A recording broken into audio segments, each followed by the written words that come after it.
The burial chamber of Dšry. Before talking about this burial chamber, we have to know a brief idea about the death concept in ancient Egypt.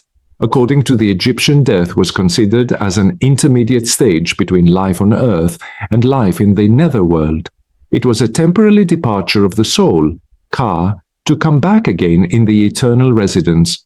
The hereafter was considered as a continuation of life upon earth, so the deceased had to be secured in order to enjoy the same privilege that he enjoyed on the earth, because his life will continue just as he was a living man on earth.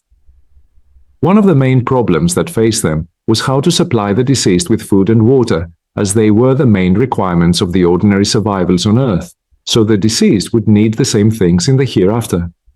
At the beginning, they used to supply the deceased with food and drink, with daily procession of real food and drink in the tomb chamber. The fact that the food was completely untouched had never troubled their minds, as they believed that the deceased wasn't to eat like normal people, but he would magically enjoy the intangible contents rather than the material itself. He absorbs what in it. So that is why they changed food every day.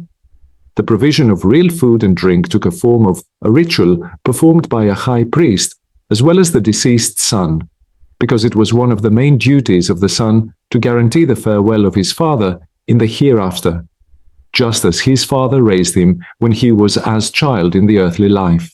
Later after on, they found that the performance of this ritual required a daily journey for the priest and the son to reach the tomb deep in the desert, away from the inhabitant land. So this was replaced by its performance in front of a statue of the deceased in the mortuary temple. But also they realized that provisions of the real food was not reliable, as the priest could neglect the daily duty under any circumstances, which means in the conceptions that the deceased would starve to death.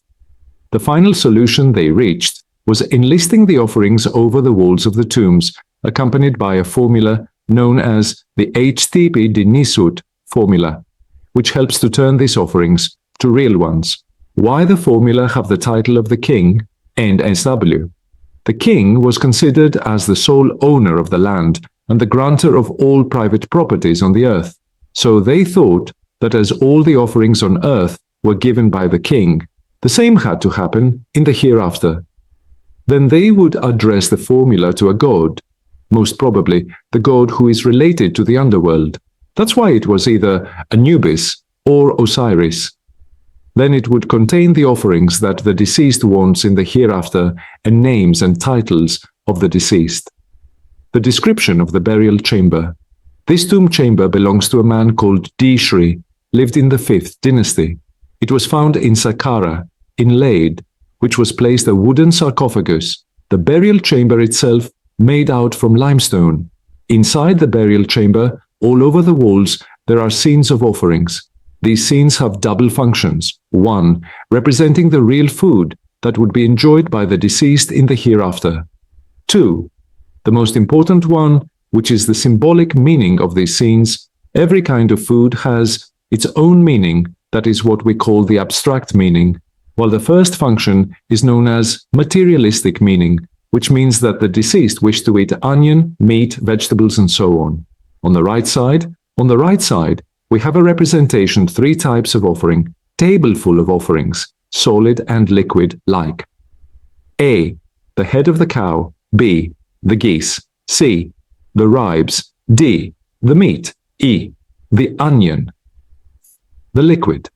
Also, we have a representation of the facade of his palace, as he wanted to tell us that he is not in the burial chamber, but he is inside his palace. And this is very important, as he is transferring the media of the burial chamber to a daily life media. The abstract meaning of each thing on the offering table. 1. The head of the cow, pronounced in hieroglyphs as Henti, which is part of God, Osiris name, Inti Imti, meaning the foremost of the Westerns, and they believed that when he eats the head of the cow, he will be part of the god Osiris, which means he will accompany god Osiris in the afterlife. 2. The onion had a very strong smell. They believed that when he smelled the onion, the air would enter from his nose, his lung. This means that he will be back to life, which means resurrection. 3. The geese. pronounced in hieroglyphs as S and D, which means fear, and by eating it or slaughtering it, would overcome the fear in the hereafter. 4. The bread pronounced in hieroglyphs as T3, and it has two meanings. A refers to bread, B refers to land. When he eats the bread, this means that all the land is under his control. 5. The leg of the oxen pronounced in hieroglyphs as Mshtiu, which refers to God Seth, god of evil, and when eating the leg of the oxen, this means he will overcome evil in the underworld. On the left side, the most important scenes is for the 7 scared oils. They were considered as main requirements for the deceased in the hereafter, as they were used in the purification and the mummification. Their names are written on the jars, but the contents of the jars are unknown to us. They are put in 21 jars. 3 jars for each kind of oil. Then we have a representation for Menat collar, followed by a sundaiti with a central tab. We have a representation for 4 bags of linen. All the scenes of the burial chamber are colored, and collars look as if they were painted yesterday. The HDPD NSADU formula